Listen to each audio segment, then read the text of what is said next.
बहुत कंफ्यूजन है यार। मैंने देखा है कि जो वास्तु दोष ये निकालने वाले होते हैं या जो वास्तु शास्त्री होते हैं, कई लोगों के घर तुड़वा दिए हैं। तो आपका अगर पुश्तैनी घर हो, यानी कि आपके दादा परदादा पिता का घर हो, वास्तु में सबसे जो महत्वपूर्ण चीज है ना वो ये है कि अभी ईस्ट वेस्ट नॉर्थ साउथ की लोग बात करते हैं, और अगर सामने ब्लॉक है तो हमेशा आपको घर में नेगेटिविटी मिलेगा। जहाँ पे भी आप घर खरीदो ना, एटलीस्ट 2-3 घंटे के लिए धूप वहाँ पे घर में आना चाहिए। थंबनेल पे आपने जो पढ़ा है ना कि वास्तु का सही जो मतलब क्या है, देखिए इसमें वास्तु को लेके बहुत कंफ्यूजन है यार। मैंने देखा है कि जो वास्तु दोष ये निकालने वाले होते हैं या जो वास्तु शास्त्री होते हैं, कई लोगों के घर तुड़वा दिए हैं, दुकान फोड़वा दिए हैं, या पता नहीं क्या क्या क्या क्या बहुत सारी चीजें, और बहुत बड़े बड़े कांड करवा देते हैं। देखिए आप चाहे 10 लाख की प्रॉपर्टी खरीद लें, 5 लाख की खरीद लें, या 100 करोड़ का खरीद लें, या 500 करोड़ का खरीद लें, कई बार तो मैंने देखा है कि लोगों को जो घर पसंद आता है वो घर को वो ना करवा के कई घर बदलवा देते हैं। मैंने देखा है कि 2-2 4-4 घर रिजेक्ट करवा देते हैं। यार सबसे पहली बात तो आपको बता दूं, आप घर लेने निकले हैं 1 करोड़ 2 करोड़ 4 करोड़ 10 करोड़ 15 करोड़ 20 करोड़ का, लोग अगर 100-200 करोड़ का भी घर बनवा देना तो भी वास्तु के हिसाब से परफेक्ट नहीं बन सकता। अगर किसी घर में वास्तु दोष है तो उसका निवारण भी है। निवारण करने के लिए वास्तु शास्त्रियों को बुलाया जाता है। अगर वास्तु दोष है, किसी दिशा दशा में कुछ प्लेटफॉर्म, टॉयलेट, वॉशरूम या कुछ चीजें अगर नहीं है, आगे पीछे है, तो उसका दिशा दशा ठीक किया जाता है, घर चेंज नहीं करवाया जाता है। और बता दूं कि आपका अगर पुश्तैनी घर हो, यानी कि आपके दादा परदादा पिता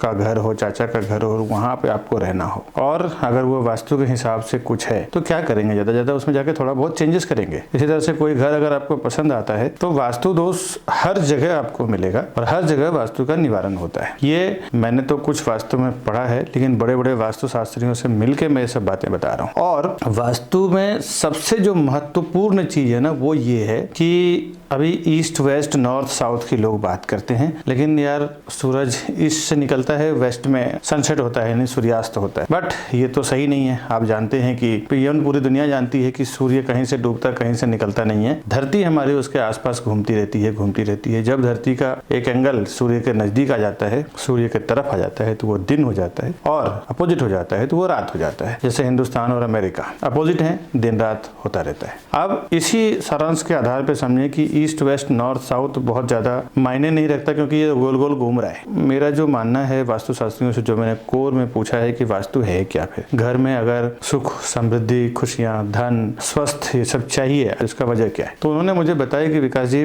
फ्लैट हो, घर हो, बंगलो हो, रो हाउस हो, दुकान हो, वहां पे आप देखें किसी भी दिशा से अगर धूप आ रहा है, चाहे वो किसी भी टाइम पे आए, दिन दोपहर सुबह शाम कभी पे भी आए, 2 घंटा 1 घंटा अगर वहां पे धूप आ रहा हो घर में, खिड़की से दरवाजे से, और हवा आ रहा हो, हवा का वेंटिलेशन हो या हवा का आना जाना हो, हवा से ज्यादा इंपॉर्टेंट है धूप। देखेंगे कि हवा अगर नहीं है तो हवा तो आप फैन से भी ले लेंगे या पंखे से भी ले लेंगे, लेकिन धूप की जो एनर्जी होती है ना, धूप में जो बैक्टीरिया को जलाने का जो शक्तियां होती है, जो धूप में ऐसे कहते हैं कि धूप में तो 7 रंग होता है और बहुत सारी एनर्जी होती है। धूप पे तो बहुत सारा वैज्ञानिक साइंटिफिक रिसर्च चल रहा है। तो जिस घर में धूप अगर 2 घंटे के लिए भी आता हो तो वो घर हमेशा आपको सुख शांति समृद्धि खुशी अच्छा स्वास्थ्य का प्रतीक होगा। हमेशा वो फायदा ही करेगा, हमेशा वो सुख शांति ही देगा, आपको नुकसान नहीं करेगा। जहाँ पे भी आप घर खरीदो ना, एटलीस्ट 2-3 घंटे के लिए धूप वहाँ पे घर में आना चाहिए, हवा आना चाहिए। हवा अगर वेस्ट ओपन होता है, हवा अगर आ रहा है और निकास हो जा रहा है, वेंटिलेशन हो जा रहा है तो बहुत बढ़िया है, नहीं तो एटलीस्ट धूप तो होना ही चाहिए।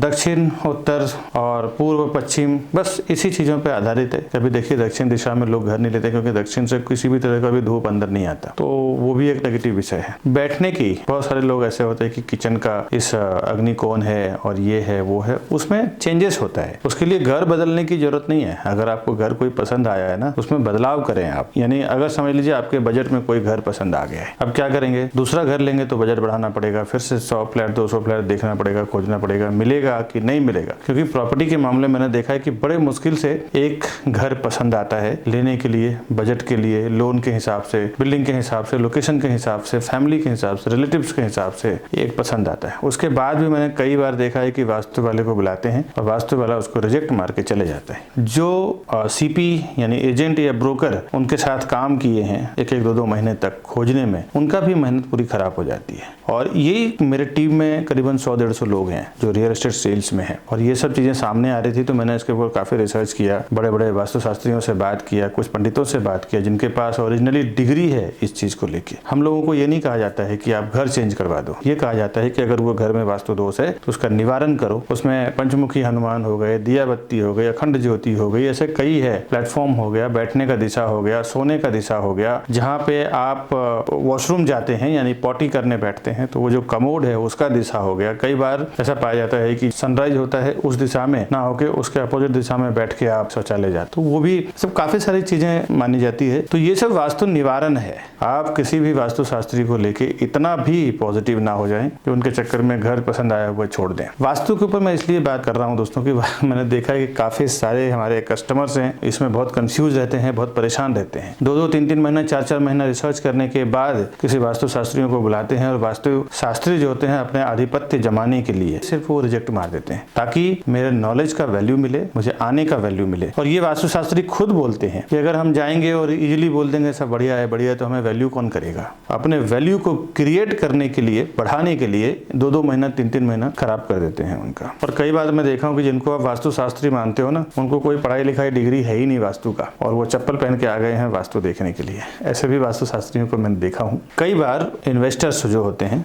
उनके कई घर होते हैं, 8-10 फ्लैट्स होते हैं, बंगलो होते हैं, रो हाउस होते हैं, लेकिन वो पर्टिकुलर उसी घर में रहते हैं जिसमें उनको सही धूप, हवा, उजास मिल रहा हो। दोस्तों, हमारे एक कस्टमर और सेल्स पर्सन का हुआ है, हमारे साथ भी हुआ है कि अगर आप कितना भी दिशा दशा अच्छा ले लो और अगर सामने ब्लॉक है तो हमेशा आपको घर में नेगेटिविटी मिलेगा। और दूसरी बात क्या है कि घर के अंदर साफ सुथरा माहौल हो, सब तरह से पॉजिटिविटी हो तो कभी कुछ नहीं होता, हमेशा सुख शांति खुशी बनी रहती है। भले आप सस्ता घर में रहो या महंगा घर में रहो, लेकिन वास्तु का अपना एक अलग पहचान है, अलग इसकी बात है। तो वास्तु के रिलेटेड मैंने काफी सारे कस्टमर्स को मैंने पिछले 1-2 महीने 3 महीने से सुन रहा था, तो उसके कुछ बहुत गड़बड़ मान्यताएं चल रही थी। इसके लिए मैंने 2-3 चीजें क्लियर किया कि ये 2 चीजें कोर में आप रखें, धूप और हवा किसी भी जरिए से आना चाहिए। ज्यादा वास्तुशास्त्रियों के चक्कर में ना पड़े। अगर वास्तुशास्त्री के चक्कर में अगर आप आते भी हैं, वास्तुशास्त्री को अगर आप घर पे बुलाते भी हैं, अगर वो किसी वास्तु दोष की बात करते हैं तो उनसे आप पूछिए कि इसका निवारण क्या है। मैं इस घर को छोड़ नहीं सकता,